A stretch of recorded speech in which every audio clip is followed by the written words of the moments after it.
तो board exam बहुत नज़दीक है क्योंकि लगभग अब 3 महीने ही बचा है, ठीक है, सीबीएसई के बोर्ड एग्जाम को। तो जेई एडवांस के तो क्वेश्चंस आते रहेंगे, तो मैंने सोचा कि एक काम करते हैं कि चैप्टर वाइज बोर्ड एग्जाम का जो पीवाईक्यू, ठीक है, कुछ हाईलाइटेड पीवाईक्यू के ऊपर एक मैराथन जैसा वीडियो बना देता हूँ, तो बहुत हेल्प हो जाएगा तुम लोग को, ठीक है। तो आज वही करेंगे हम लोग।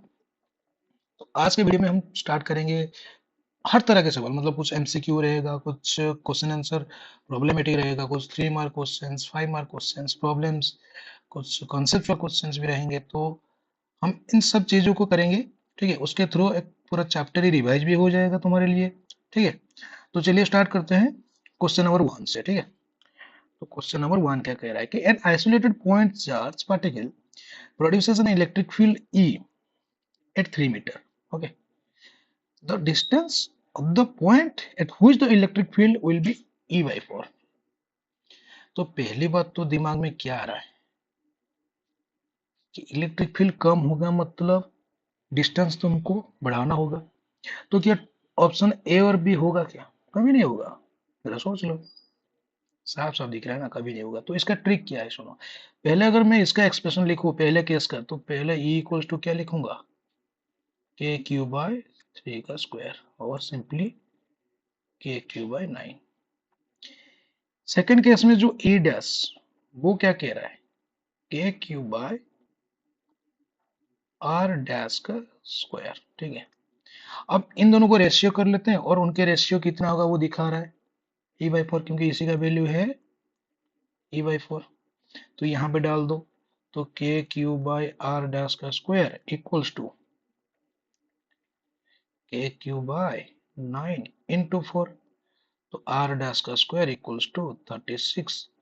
तो R dash will be 6 metre. तो 6 मीटर पे हमारा आंसर मिलेगा हमें।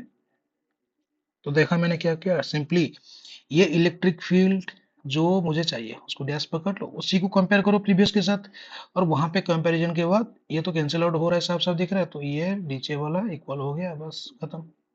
Okay, next. तो दूसरा सवाल देख लेते हैं, एक तरह का थ्योरेटिकल सवाल है, ठीक है। Beam of electrons and protons moves in parallel to each other in same direction.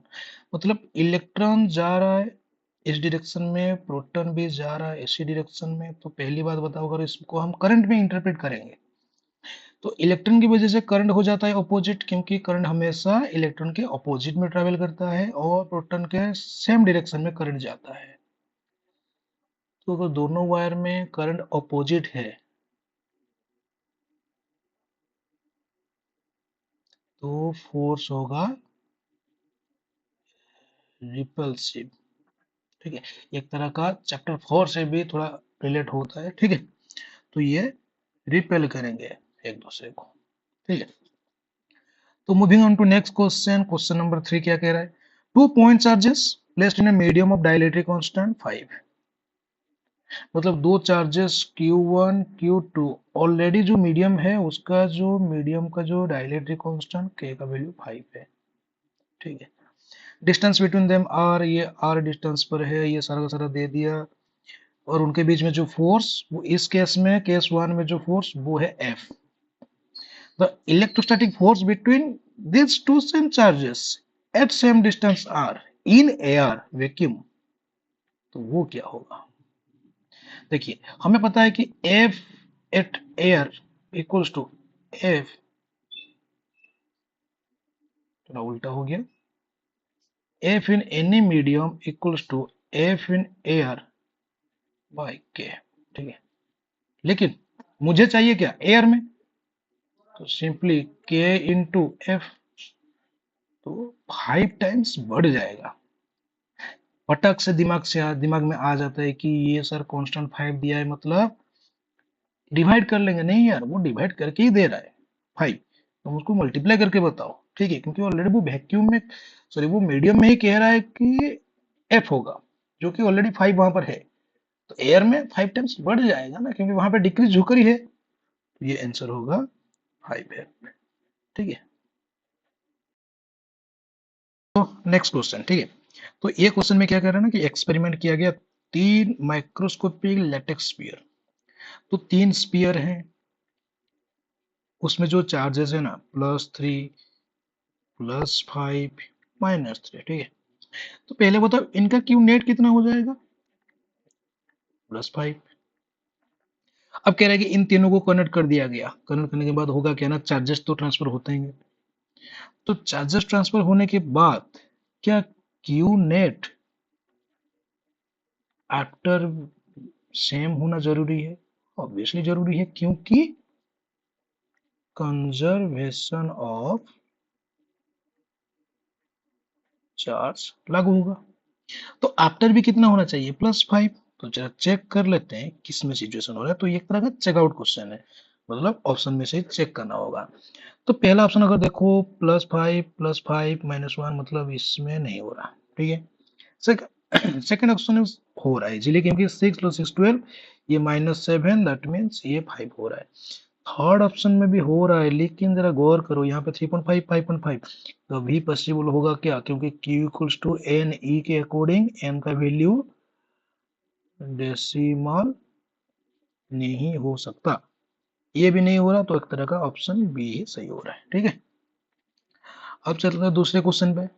तो दूसरा क्वेश्चन क्या कह रहा है ना, ऑलरेडी चार्ज +1 कूलम है एक ऑब्जेक्ट में, फिर उसने ऊपर से कितने नंबर ऑफ इलेक्ट्रॉन गेन किए ना, 5 × 10⁻18। तो यहाँ से पहले निकाल लेते हैं कि कितना चार्ज उसने गेन किया। तो एन ई डालेंगे, दैट इज -5 × 10⁻18। माइनस कहाँ से आया ना, इलेक्ट्रॉन की चार्ज से मैंने पहले ही लिख दिया, ये वैल्यू आ गया -0.8। तो टोटल चार्ज कितना हो गया, +1 कूलम -0.8 इक्वल्स टू -0.2। यहाँ पे गलती होता है कहाँ पे, तो ये माइनस छूट जाता है, तो माइनस छूटने की वजह से 0.8 1.8 ऑप्शन में भी नहीं है, लेकिन कभी कभी वो दे भी देते हैं ताकि बच्चा गलती करे, और गलती कर भी देते हैं बच्चे, ठीक है। तो इस पे थोड़ा ध्यान देना। तो चलो नेक्स्ट क्वेश्चन क्या है, three charges Q -Q and Q not are placed as shown in figure, ठीक है। तो प्लस Q जो है वो कहाँ पर है ना, एक्स एक्सिस में, ठीक है, एक्स एक्सिस पे। माइनस क्यू कहाँ पर है, वही ए डिस्टेंस पे लेकिन वाई एक्सिस में। एंड क्यू नोट कहाँ पर है, ओरिजिन पर, ठीक है। तो magnitude of the net force on Q not at a point O, मतलब जो ओरिजिन पे जो चार्ज है उसके ऊपर एफ नेट कितना लगेगा। तो साफ साफ दिख रहा है यहाँ पे, अगर क्यू नॉट पॉजिटिव है तो ये अगर उसका स्ट्रक्चर है कि यहाँ पे एक प्लस क्यू, यहाँ पे एक माइनस क्यू, और यहाँ पे क्यू नॉट वो भी प्लस में, तो ये प्लस प्लस को क्या करेगा, रिपेल करेगा। तो एक फोर्स इस तरफ रहेगा प्लस की वजह से, और एक फोर्स अट्रैक्ट करेगा, मतलब इस तरफ रहेगा एफ माइनस की वजह से। तो दोनों फोर्स का अगर नेट लिखे तो वेक्टर फॉर्मेट में कैसे लिखेंगे, F1, हमने वन तो पकड़ा नहीं, minus F minus J cap plus F plus minus I cap, समझ आ गया। अब F माइनस F प्लस का एक्सप्रेशन कैसे निकलेगा, सिंपल सी बात है, फोर्स का एक्सप्रेशन क्या होता है, K Q1 Q2 bye are square. ये तो 1/4 पे एप्सिलॉन नॉट है, तो के ही लिखते हैं हम लोग, बेहतर रहेगा। फिर लास्ट में जरूरत ही नहीं है, ऑप्शन में के ही दिया है ना। तो Q1 कितना होगा, कैपिटल जो Q चार्ज है, और Q2 Q नॉट को पकड़ो, ये आ गया ए स्क्वायर, ठीक है। दोनों में सेम ही होगा, K Q Q not A square minus I cap, उसको सजा के लिखो, K Q Q not by A square J cap. यहाँ पे कॉमन ले लो, K Q Q not by A square, तो ये बन जाएगा I cap plus J cap. अगर इस एफ नेट का मुझे मैग्नीट्यूड चाहिए, इसका अगर मुझे एफ नेट का मैग्नीट्यूड निकालना है, तो इस पार्ट का मैग्नीट्यूड सिंपली हो जाएगा √2। कैसे, -1 का होल स्क्वायर प्लस 1 का होल स्क्वायर का √1 वेक्टर मैग्नीट्यूड। तो ये आंसर आ गया √2 K Q Q not by A square, मतलब ऑप्शन सी। ओके, चलो नेक्स्ट सवाल क्या है, जरा देखो, इंटरेस्टिंग है। For object W X Y Z is with charge plus Q, मतलब यहाँ पे भी एक तरह का प्लस क्यू, यहाँ पे भी प्लस क्यू, यहाँ पे भी plus Q and this also plus Q. 4 point पे फिक्स हो गया, साइड दिया है डी, तो ये सारे साइड डी है, तो जाहिर सी बात है ये वाला डिस्टेंस कितना होगा, d/2। Okay, object X and Z are on the midpoint of the side, X midpoint पे है तो जाहिर सी बात है d/2 ही होगा। तो electrostatic force exerted by W on X is F। X के ऊपर अगर ये F डाल रहे हैं तो W और X के बीच में जो फोर्स है वो उसको ऐसे लिखते हैं WX। क्या होगा ना, KQ² d/2 का होल स्क्वायर। ठीक है, इसे अगर सॉल्व आउट करो तो 4KQ² और ये कह रहा है कि इसी को F पकड़ के चलो। ठीक है, एक केस हो गया। दूसरा केस क्या कह रहा है, तो फोर्स W और Z के बीच में कितना होगा, मतलब ये वाला जो फोर्स है, अगर मैं थोड़ा लाइन मिटा देता हूं,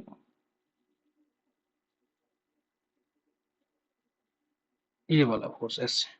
ओके, तो उसके लिए मुझे क्या करना होगा पता है, पहले ये डिस्टेंस चाहिए, तो ये डिस्टेंस कैसे निकलेगा ना, इसको ज्वाइन कर लो। ज्वाइन करने के बाद क्या एक ट्रायंगल नहीं बन रहा, जो ब्लैक रेड मिला के, ट्रायंगल बनने से ये हो गया B, ये हो गया P, तो ये अल्टीमेटली H है ना। तो ये कितना होगा, WZ equal square equals to d² plus d/2 का होल स्क्वायर, मतलब एक तरह का 5d²/4। सही है कि नहीं। तो WZ का स्क्वायर ही हमें रखना है, बेहतर होगा, क्योंकि आगे जाके वही काम आएगा, क्योंकि अगर रूट ओवर करेंगे खामोखा बेकार में झंझट है। ठीक है, तो एफ डब्ल्यू और जेड के बीच में जब निकालेंगे तो इसको लिखूंगा ना KQ² बाय 5d²/4, मतलब ये 4 ऊपर उठ गया तो 4KQ² बाय d² इंटू 1/5 अलग कर देता हूं, तो ये आ गया F/5।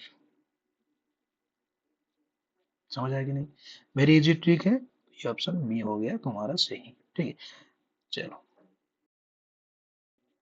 अब आते हैं नेक्स्ट सवाल पे। ठीक है, तो नेक्स्ट सवाल क्या कह रहा है कि इलेक्ट्रिक डाइपोल के ऊपर। ठीक है, तो यहाँ पे गिवन हो क्या क्या हो गया, वो गिवेंस लिख कर ही करते हैं तो इजी होगा फटाफट से। तो इलेक्ट्रिक फील्ड का वैल्यू हो गया 2 इंटू 10⁵।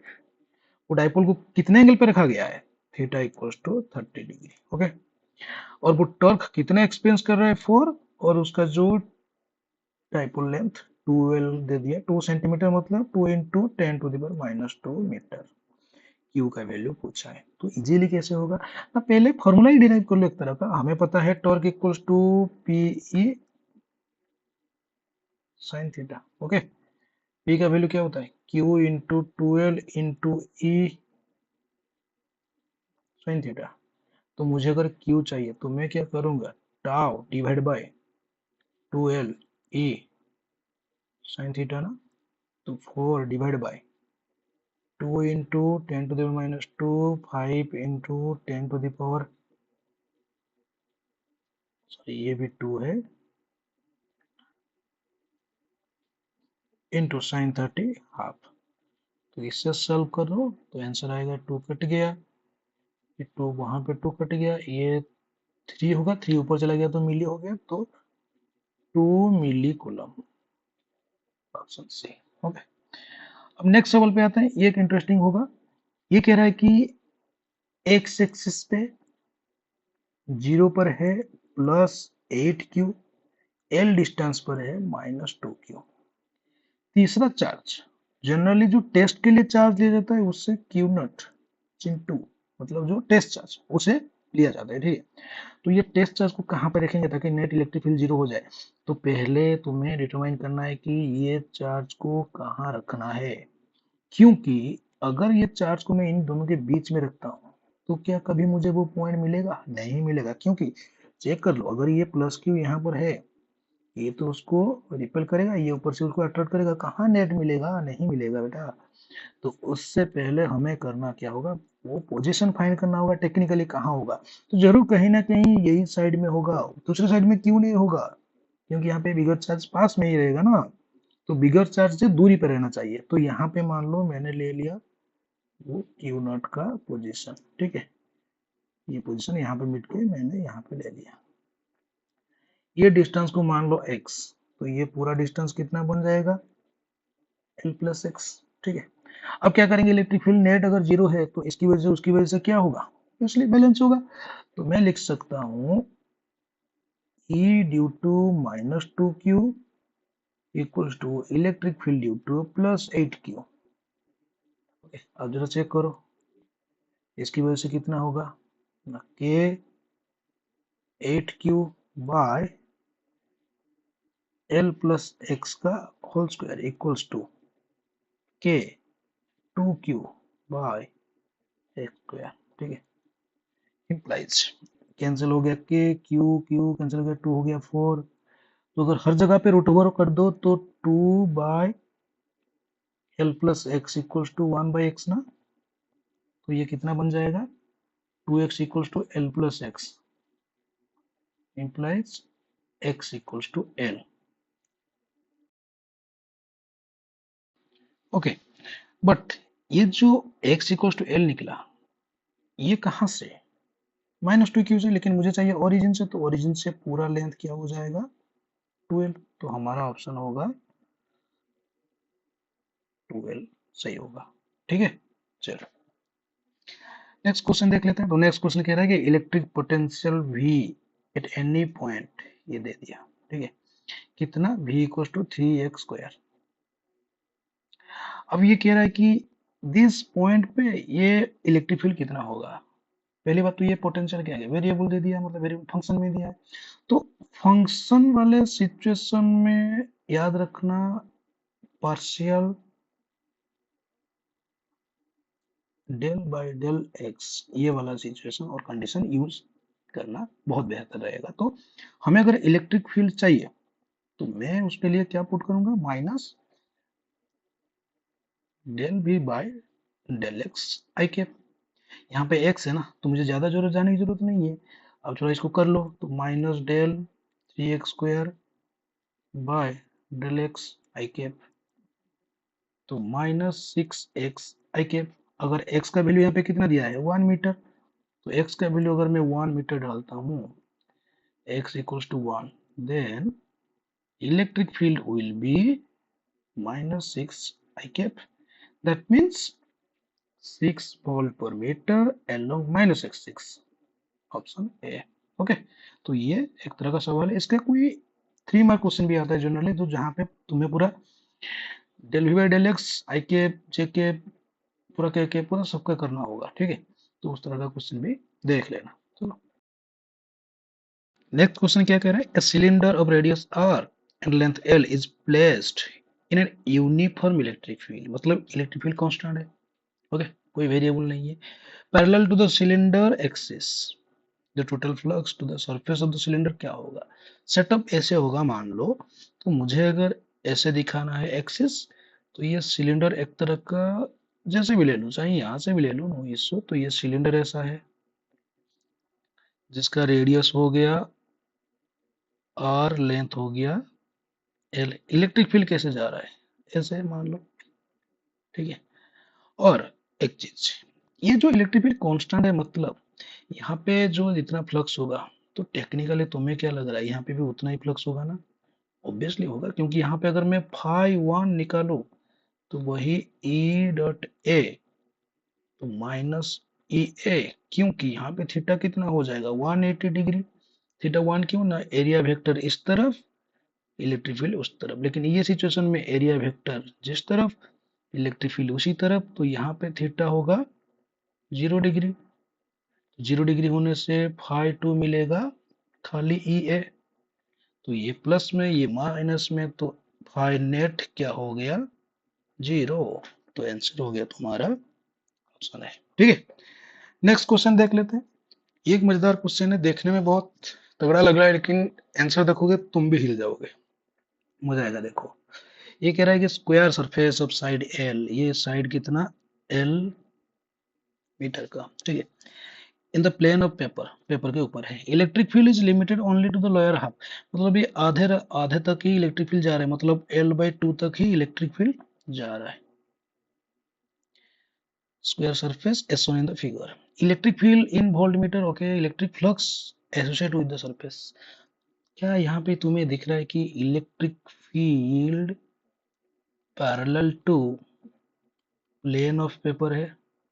हाँ भाई जरूर है, इलेक्ट्रिक फील्ड पैरेलल है, और यहाँ पे वो स्क्वायर भी है ना, वो भी स्क्वायर इज ऑल्सो पैरेलल। तो क्या स्क्वायर का जो एरिया वेक्टर वो परपेंडिकुलर टू इलेक्ट्रिक फील्ड नहीं हो जाएगा? क्योंकि एक स्क्वायर को अगर 3D में सोचो तो इसका एरिया वेक्टर ऐसे रहता है ना, ठीक है, और इलेक्ट्रिक फील्ड ऐसे जा रहा, तो एंगल कितना बनेगा? 90 डिग्री। तो 90 डिग्री बनेगा मतलब फ्लक्स कितना, यहीं पे तो खत्म हो गया, जीरो। मतलब इतना सारा वैल्यू दे दिया तो जीरो होगा आंसर। ओके, चलो नेक्स्ट क्वेश्चन क्या कह रहा है, square sheet of side A lying on parallel to X Y plane. मतलब पहले हम लोग एक काम करते हैं, एक्स वाई जेड बना लेते हैं, ये हो गया एक्स, ये हो गया वाई, ये हो गया जेड, ओके। और वो एक्स वाई प्लेन को पैरेलल है, लेकिन Z at A equal to, मतलब ये पॉइंट पे मान लो ऐसे, ठीक है। तो ये साइड कितना हो गया, सबका साइड हो गया ए ए ए। इसी पॉइंट पे इलेक्ट्रिक फील्ड कितना दे रहा है वो, electric field equals to C Z square K. तो पहले बताओ वहां पे इलेक्ट्रिक फील्ड एक्चुअली होगा ही क्या, क्योंकि जेड है ना, वेरिएबल दिया है ना, तो ये जेड के बदले में क्या पुट करेंगे, ए, क्योंकि ये डिस्टेंस कितना ए, तो वहां पे इलेक्ट्रिक फील्ड हो जाएगा सी ए स्क्वायर के, ठीक है। अब इसका एरिया वेक्टर निकालना जरूरी है, क्योंकि हमें फाइनली चाहिए क्या, फ्लक्स। फ्लक्स के लिए ई डॉट ए करेंगे ना, तो एरिया वेक्टर कितना होगा, area vector equals to A square K cap, क्योंकि इसका एरिया वेक्टर किस तरफ रहेगा, इसी तरफ, इलेक्ट्रिक फील्ड भी इसी तरफ, तो सब कुछ इसी तरफ। अगर सब इसी तरफ ही हैं तो साफ साफ तुमको दिख रहा होगा लास्ट में फ्लक्स कितना होगा, सी ए square K cap dot A square K cap, dot product में वन हो गया, तो ए टू द पावर 4 सी, ये ऑप्शन वन, ओके। नेक्स्ट सवाल जो है वो है एक तरह का theoretical question, which statement for Gauss law is true, all the charges whether inside और आउटसाइड। नहीं, गलत हो गया भाई, इनसाइड ही ओनली का काम करेगा ना, क्योंकि फ्लक्स गॉस लॉ के according Q in by epsilon not, तो इनसाइड वाले काम करेंगे, तो ये गलत हो गया, okay. Electric flux depends upon the geometry, बिल्कुल नहीं, क्योंकि गॉस लॉ के अकॉर्डिंग इधर चार्ज नहीं तो मीडियम, अगर मीडियम चेंज होगा, मैंने एक बार बताया था एडवांस क्वेश्चन में कि मीडियम चेंज होगा तो यहाँ पे के एप्सिलॉन नॉट आ जाएगा, ठीक है। Gauss theorem can be applied in to non uniform electric field, बिल्कुल नहीं, यहाँ पे यूनिफॉर्म इलेक्ट्रिक फील्ड होना भी जरूरी है, तो ये लास्ट वाला सही होगा। वो भी देखो क्या दिया, इंपोर्टेंट है, electric field over the Gaussian surface remains continuous uniform at every point. Obviously electric flux अगर एवरी पॉइंट में यूनिफॉर्म नहीं होगा तो कैसे निकलोगे, ठीक है, क्योंकि सेम डिस्टेंस पे रहना चाहिए, और गॉसियन सरफेस इसी वजह से जनरली यूनिफॉर्म गॉसियन सरफेस ही कंसिडर होता है, जैसे स्फीयर हो गया, क्यूब हो गया, सिलेंडर हो गया, तो ये सारे ऑब्जेक्ट कंसिडर होते हैं, ठीक है। नेक्स्ट क्वेश्चन क्या कह रहा है, ये क्वेश्चन एक तरह का हमने कर चुका है अभी, ठीक है। तो ये क्वेश्चन कह रहा है कि एक +1 कूलम का माइक्रोकूलम का चार्ज है, एक +4 माइक्रोकूलम का चार्ज है, ठीक है, 4, ओके। इन दोनों के बीच में डिस्टेंस कितना, 30 सेंटीमीटर। तो और एक +1 को कहाँ पे रखेंगे, अगर मान लो यहाँ पे मैं रख रहा हूँ, ताकि ये पूरा बैलेंस होकर रहेगा, एंड जो है नेट इलेक्ट्रिक फील्ड जीरो। तो इन दोनों के बीच में इलेक्ट्रिक फील्ड, मतलब इसके ऊपर ये कितना इलेक्ट्रिक फील्ड लगा रहा है, ये इसके ऊपर ये कितना इलेक्ट्रिक फील्ड लगा रहा है, अगर वो दोनों बैलेंस हो गए तो मिल जाएगा। सपोज मैं सेटअप को ऐसे दिखा रहा हूँ, ये रहा दो चार्जेस, ये +1, ये +4 माइक्रोकूलम, ये +1 माइक्रोकूलम, यहाँ पे है वो पॉइंट, ठीक है। इंक चेंज कर लेता हूँ, यहाँ पे है वो पॉइंट, कितने पॉइंट पे, एक्स पे, तो ये डिस्टेंस कितना हो जाएगा 30 - x, ठीक है। अब 30 - x अगर हो गया, तो अगर मैं थोड़ा यहाँ पे आ जाता हूँ, मेरे को जगह नहीं हो रहा, तो मुझे अगर यहाँ पे निकालना है +1 माइक्रोकूलम के ऊपर, तो चलो पुट करते हैं। तो E ड्यू टू +1 माइक्रोकूलम कितना होगा, K into 1 into 10⁻⁻6 by x square, and E due to 4 microcoulomb, ऐसे, ठीक है। तो ये होगा K into 4 into 10⁻6 by 30 - x का होल स्क्वायर। अब इन दोनों को इक्वल होना होगा ताकि नेट जीरो हो जाए। तो मैं अगर इक्वलाइज करूंगा तो K1 10⁻6 बाय x square equals to 4K 10⁻6 by 30 - x का होल स्क्वायर। सब कैंसिल हो रहे हैं। रूट ओवर भी अगर उठा दो, तो मैं ऊपर थोड़ा लिख रहा हूँ, रूट ओवर उठा दो तो 1/x इक्वल्स टू 2/30 - x, तो 2x equals to 30 - x, 3x equals to 30, तो फाइनली x इक्वल टू 10। मतलब ये +1 माइक्रोकूलम से 10 सेंटीमीटर पे होगा। तो ऑप्शन क्या दे रखा था, नहीं ये तो वही था, तो न्यूमेरिकल क्वेश्चन था, बस मिल गया तुम्हें आंसर, ठीक है। चलो, तो नेक्स्ट क्वेश्चन पे चलते हैं। नेक्स्ट क्वेश्चन क्या कह रहा है, सिमिलर एज वो सिलेंडर वाला क्वेश्चन, ठीक है, जो करके आए हैं अभी तक। तो ये कह रहा है कि hollow cylinder box of length 1 metre, उसका लेंथ कितना 1 मीटर, ठीक है। Area of cross section 25 centimetre square is placed in 3 dimensional coordinate system. ये सारी चीजें दे दिया यहाँ पे, लेकिन इलेक्ट्रिक फील्ड यूनिफॉर्म नहीं है, नॉन यूनिफॉर्म है।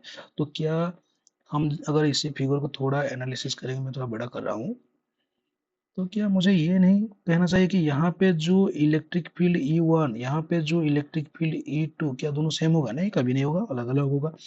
तो मुझे अगर E1 चाहिए तो क्या लिखूंगा मैं पहले 50x आई कैप, एक्स का वैल्यू कितना डालूंगा, क्योंकि ये डिस्टेंस कितना है 1 मीटर। तो क्या 50 आई कैप न्यूटन पर कूलम नहीं होगा। सिमिलरली E2 कितना होगा 50 इंटू 2 आई कैप न्यूटन पर कूलम, तो 100 न्यूटन पर कूलम आई कैप, जैसे भी लिखो, ओके। अब मुझे चाहिए क्या यहाँ पे एरिया, वो भी दे दिया है, लेकिन उसको वेक्टर फॉर्मेट में देखेंगे तो मुझे A1 अगर चाहिए होगा, A1 वेक्टर, तो वो कितना होगा ना, इस वाले का एरिया वेक्टर लेफ्ट साइड रहेगा, ठीक है। तो इस वाले का एरिया वेक्टर लेफ्ट साइड, तो मैं उसको ऐसे लिख सकता हूँ 25 into 10⁻⁻4 minus I cap. Area 2 कितना लिखूंगा 25 इंटू 10⁻⁻4 खाली आई कैप, ठीक है। तो मुझे निकालना है पहले φ1 E1 डॉट A1, E1 कितना 50 आई कैप, A1 कितना 25 माइनस आई कैप, तो माइनस में ये हो जाएगा 50 इंटू 25 इंटू 10⁻⁻4, तो ये कितना आ रहा है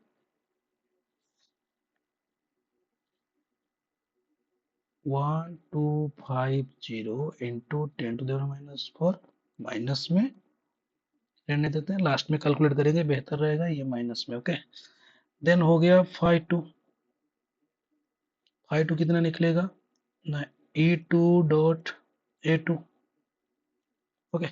तो E2 कितना 50 इंटू 2 मतलब 100 आई कैप डॉट A2 कितना वही सेम 25 इंटू 10⁻⁻4 आई कैप। तो ये आई कैप हट गया, तो वो हो गया 2500 इंटू 10⁻⁻4। ओके, अब ये दोनों का अगर मैं नेट निकालता हूं तो फाइ नेट होगा, ये इससे माइनस हो जाएगा, तो 1250 इंटू 10⁻⁻4। समझ आ गया? तो पहला मुझे मिल गया। सेकेंड वाला क्या कह रहा है कि चार्ज कितना होगा। चार्ज के लिए क्या करना होगा ना, Gauss law, phi equals to हमें पता है Q inside by epsilon not. Implies अगर मुझे क्यू इनसाइड चाहिए तो मैं phi net into epsilon not करूंगा ना। ओके, फाई नेट कितना 1250 10⁻⁻4 इंटू एप्सिलॉन नॉट का वैल्यू 8.85 इंटू 10⁻12। इसका वैल्यू आ जाएगा जो वही होगा इसका आंसर। ठीक है, तो ये है इस वाले क्वेश्चन का आंसर।